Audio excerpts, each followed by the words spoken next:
नमस्कार। आज कार्तिक पौर्णिमा शके 1936 त्रिपुरारी पौर्णिमा गुरु नानक जयंती सादर करत आहोत ठाणे वार्ता। ठळक घडामोडी। स्थानिक संस्था कर रद्द करण्याच्या मागणीसाठी ठाण्यातील व्यापाऱ्यांनी घेतली मुख्यमंत्र्यांची भेट। ठाणे पनवेल उपनगरीय गाड्यांच्या फेऱ्या वाढवण्याची शिवसेनेची मागणी आणि बिलबाँग शाळेला शैक्षणिक शुल्क तसंच 15,000 रुपये नुकसान भरपाई म्हणून देण्याचे ग्राहक मंचाचे आदेश। या आणि इतर घडामोडी विस्तृतपणे पण काही क्षणांतच। ठाणे वार्ता पहा श्रीस्थानक वाहिनीवर। आता सकाळी 9:15 पासून रात्री 9:15 पर्यंत ठाणे वार्ता, ठाण्यातील पहिलं दृकश्राव्य माध्यम। श्रीस्थानक वाहिनी ठाण्याची स्वतःची वाहिनी। ठाण्यातील घडामोडी, कार्यक्रम, वादविवाद, अगदी गाणी, नाटक याचा आनंद घर बसल्या पहा श्रीस्थानक वाहिनी। आपल्या ठाण्याचं हक्काचं व्यासपीठ श्रीस्थानक वाहिनी। ठाणे वार्ता आता संकेतस्थळावर देखील ठाणेवार्ता.com वर क्लिक करा आणि ठाण्याच्या घडामोडी जाणून घ्या। ठाण्यातील पहिलं ऑनलाईन माध्यम ठाणेवार्ता.com। नमस्कार मंडळी, दर रविवारी पाहायला विसरू नका। नमस्कार मंडळी, आपल्या प्रश्नांचं थेट उत्तर। ठाणे वार्ता पहा श्रीस्थानक वाहिनीवर। आता सकाळी 9:15 पासून रात्री 9:15 पर्यंत ठाणे वार्ता, ठाण्यातील पहिलं दृकश्राव्य माध्यम। निवडणुकीत आश्वासन दिल्याप्रमाणे स्थानिक संस्था कर रद्द करावा अशी मागणी ठाण्यातील व्यापाऱ्यांनी मुख्यमंत्री देवेंद्र फडणवीस यांच्याकडे केली आहे। ठाणे व्यापार उद्योग महासंघाच्या पदाधिकाऱ्यांनी मुख्यमंत्र्यांची भेट घेऊन त्यांच्याकडे ही मागणी केली। भारतीय जनता पक्षानं सत्तेवर आल्यास स्थानिक संस्था कर रद्द केला जाईल असं आश्वासन निवडणुकीत दिलं होतं। या आश्वासनाची आठवण पदाधिकाऱ्यांनी मुख्यमंत्र्यांना यावेळी करून दिली। मुख्यमंत्री देवेंद्र फडणवीस हा विषय आपल्या विषयसूचीवर प्राधान्यानं असून विश्वासदर्शक ठराव संमत झाल्यानंतर यावर निर्णय घेतला जाईल असं या पदाधिकाऱ्यांना स्पष्ट केलं। स्थानिक संस्था कर वसूल करताना स्थानिक अधिकाऱ्यांकडून होणाऱ्या त्रासाची माहितीही यावेळी पदाधिकाऱ्यांनी मुख्यमंत्र्यांना दिली। ठाणे पनवेल उपनगरीय गाड्यांच्या फेऱ्या वाढवाव्यात आणि सर्व गाड्या 12 डब्यांच्या कराव्यात अशी मागणी ठाण्याचे खासदार राजन विचारे यांनी रेल्वेच्या महाव्यवस्थापकांकडे केली आहे। ठाणे वाशी पनवेल मार्गावर सध्या 10 उपनगरीय गाड्या धावतात। त्यापैकी 12 डब्याच्या 7 तर 9 डब्यांच्या 3 गाड्या आहेत। दिवसभरात पनवेल वाशी मार्गावर 210 फेऱ्या होतात। मात्र सध्या प्रवाशांची वाढणारी संख्या पाहता ठाणे वाशी आणि ठाणे पनवेल मार्गावर 5 मिनिटांना एक गाडी धावणं आवश्यक आहे। 9 डब्यांच्या गाडीमुळे प्रवासी भारमान 50 फेऱ्यांनी कमी होतं। याकडेही मध्य रेल्वे व्यवस्थापकांचं लक्ष वेधण्यात आलं आहे। यासाठी या मार्गावरील गाड्यांच्या फेऱ्या वाढवण्याबरोबरच सर्व गाड्या 12 डब्यांच्या कराव्यात अशी मागणी करण्यात आली आहे। 54व्या राज्य नाट्य स्पर्धेच्या प्राथमिक फेरीचं ठाण्यात आयोजन करण्यात आलं आहे। 13 ते 25 नोव्हेंबर दरम्यान ही प्राथमिक फेरी काशीनाथ घाणेकर नाट्यगृहात होणार आहे।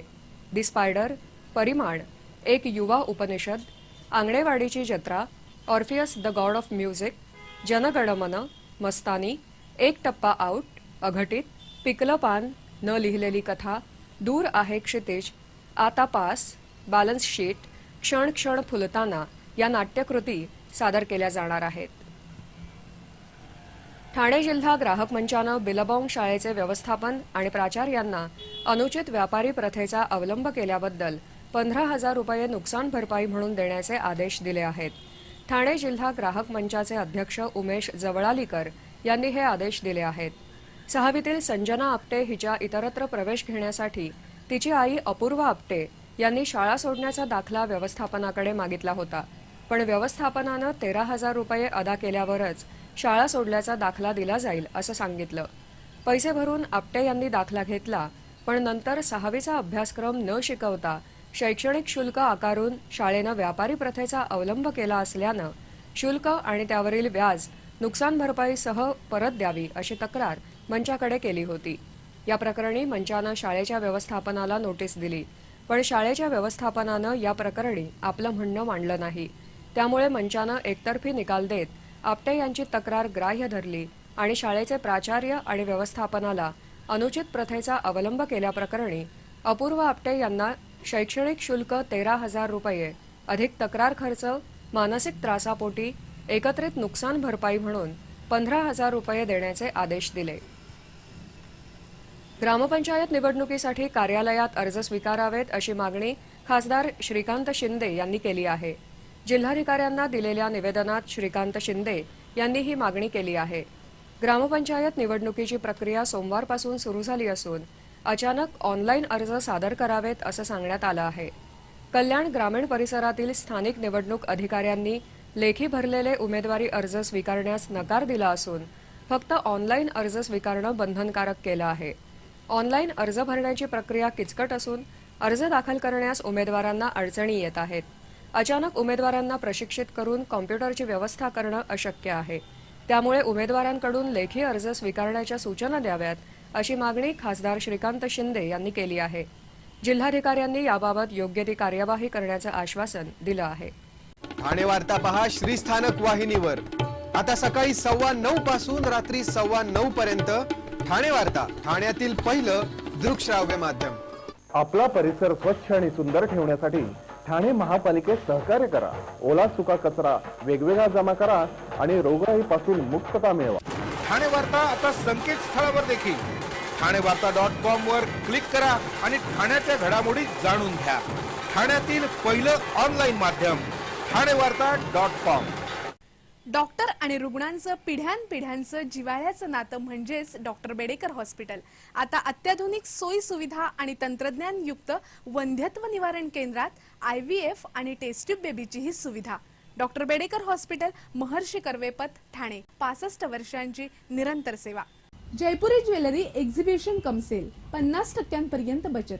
American diamond sets, mangalsutra, fancy bracelet, fancy earring top, radium आणि गोल्ड प्लेटेड बांगड्या आणि अन्य ज्वेलरी फक्त जयपुरी ज्वेलरी एक्झिबिशन मध्ये, अशोका बेसमेंट जवळ, गोखले रोड, नौपाडा, ठाणे पश्चिम.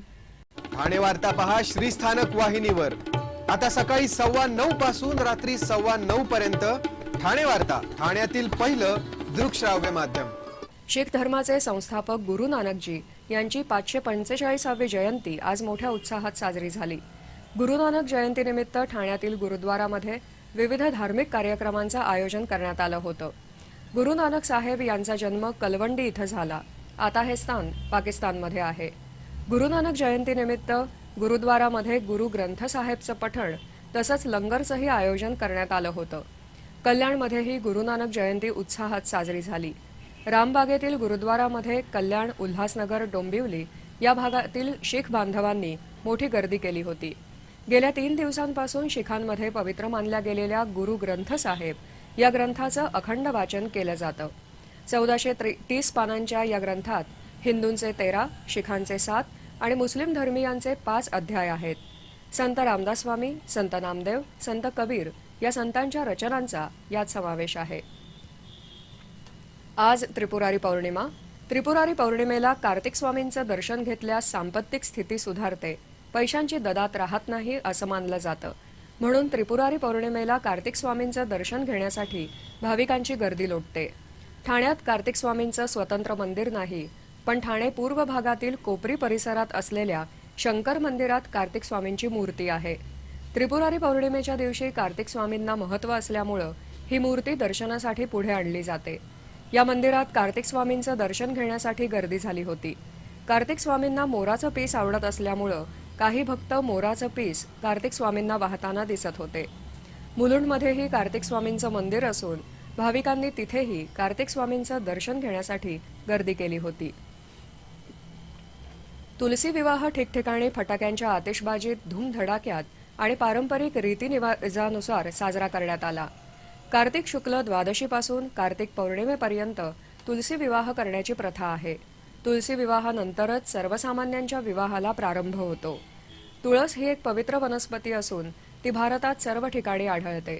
तुळस हे काम, कर्तव्य, तत्परता, प्रेम आणि सद्गुणांचं प्रतीक आहे.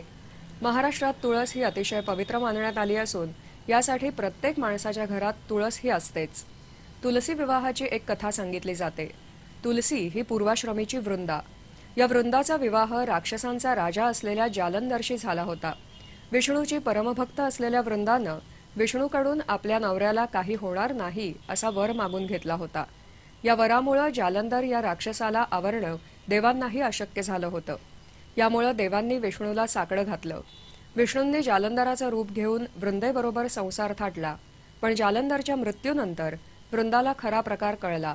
यामुळे संतप्त झालेल्या वृंदेनं विष्णूला तू दगड होशील असा शाप दिला आणि तो म्हणजे शाळीग्राम. नवऱ्याच्या मृत्यूच्या धक्क्यानं वृंदेचाही मृत्यू झाला.